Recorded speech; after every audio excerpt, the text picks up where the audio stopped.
Hello students, today we will going to learn how you have to test that whether a given number is divisible by 2, 3, 4, 5, 6, 7, 8, 9, 10 and 11. So in this video we will going to learn how you will check the divisibility of 2, 3, 4, 5, 6, 7, right? तो सबसे पहले divisibility देख लेते हैं 2 के लिए। तो जब भी कोई नंबर 2 से डिवाइड होगा तो उसका जो वंस डिजिट यानी जो सबसे लास्ट डिजिट होगी, ठीक है, जैसे सपोज 2, 4, 6, तो ये जो वंस डिजिट है यानी ये लास्ट है या कह लो यहाँ से पहली डिजिट, ठीक है, तो इसके अंदर 2 के मल्टीपल्स होंगे या ठीक है 2 के मल्टीपल्स क्या होते हैं जो 2 के टेबल में आते हैं 2, 4, 6, 8, ठीक है। तो अगर ये आ रहे हैं तब तो ये पूरा नंबर 2 से डिवाइड होगा, अदरवाइज नहीं होगा। ओके, तो ये थी हमारी 2 की डिविजिबिलिटी टेस्ट। नेक्स्ट है टेस्ट ऑफ डिविजिबिलिटी बाय 3। 3 से डिवाइड है कोई नंबर तो उसके लिए हम क्या करेंगे, तो सबसे पहले हम उसके अंदर क्या करेंगे ये देखेंगे कि उनका जो सम है, ठीक है, तो वो अगर आपका 3 से डिवाइड हो जाता है इसका मतलब वो नंबर भी आपका 3 से डिवाइड हो जाएगा। जैसे यहाँ पे लिखा है 6, 4, 2, 7, 5, तो यहाँ पे जब इनकी सारी डिजिट्स को प्लस किया तो 24 आया, तो 24 को ईजिली हम डिवाइड भी 3 से कर सकते हैं 8 टाइम्स। तो इसका मतलब ये 6, 4, 2, 7, 5 पूरे का पूरा डिवाइड होगा। ओके, तो अब यहाँ पे देख लेते हैं दूसरा नंबर 3, 9, 5, 8, 3, इनको प्लस करने पे 28 आया, तो 28 3 से डिवाइड हो रहा है नहीं, तो यानी ये नंबर पूरा का पूरा ये डिवाइड नहीं होगा 3 से। ओके, अब देख लेते हैं 4 के लिए। 4 के लिए डिविजिबिलिटी क्या है, अगर नंबर कोई 4 से डिवाइड हो रहा है तो इसका मतलब उसकी जो टेंस वैल्यू और वंस वैल्यू है उन दोनों को मिला के देखेंगे 4 से डिवाइड करके, तो अगर वो डिवाइड हो रहा है तो इसका मतलब वो पूरा नंबर भी डिवाइड होगा।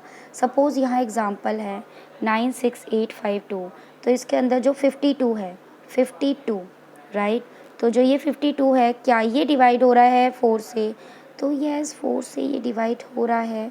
देख लीजिए किस तरीके से हो रहा है, ठीक है, तो 13 टाइम्स हो रहा है, इसका मतलब ये पूरा नंबर भी आपका डिवाइड होगा। ओके, अब 5 के लिए कैसे डिविजिबिलिटी चेक करेंगे, तो 5 का अगर कोई नंबर जिसके लास्ट में 0 या 5 आ रहा है तभी केवल वो नंबर 5 से डिविजिबल होगा। तो एग्जांपल यहाँ पे गिवन है 65, 195, 230, ओके, 310, इन सब के लास्ट में 0 या 5 आ रहा है तो ये 5 से डिविजिबल होंगे। ठीक है, अब हम देख लेते हैं 6 के लिए।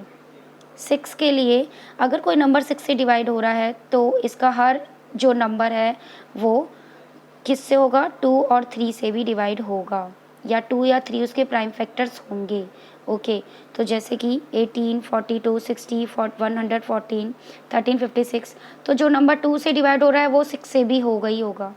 ओके, ये हमें ध्यान रखना है, बट हाँ कुछ केसेस ऐसे हैं जिसके अंदर जो नंबर 2 से डिवाइड होगा बट वो 6 से नहीं होगा, तो उसके अंदर हमें ध्यान रखना है कि क्या उसके 2 और 3 प्राइम फैक्टर्स आ रहे हैं, अगर नहीं आ रहे हैं तो वो 6 से डिवाइड नहीं होगा।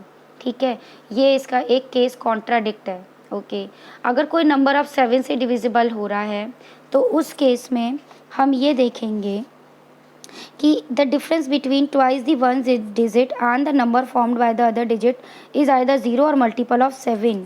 ठीक है, तो जैसे सपोज हमारे पास यहाँ ये एग्जांपल गिवन है 6804। ओके, तो 680 हम लेंगे, ठीक है, तो 680 माइनस 2 इंटू 4 करेंगे तो 672 आएगा, जो कि 7 से डिवाइड होगा ही होगा। ठीक है, तो ये 2 इंटू 4 क्यों किया है, तो 2 इंटू 4 इसलिए किया है क्योंकि हमें ट्वाइस करना है वंस डिजिट का।